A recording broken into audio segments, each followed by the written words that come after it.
In 2022, the Greenways Program continued its mission to acquire, develop, and maintain greenways across Bellingham. Recent property acquisitions ensure that new parks, open spaces, and trails will be equitably distributed throughout the city. In total, 42 acres of land were added to help accomplish these goals. Key plots of coastal and riparian land were acquired to help protect water quality and habitat at Post Point Heron Colony and along Chuckanut Creek.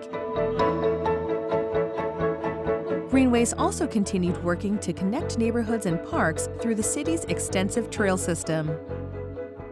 The important work of building for our future and improving access is ongoing.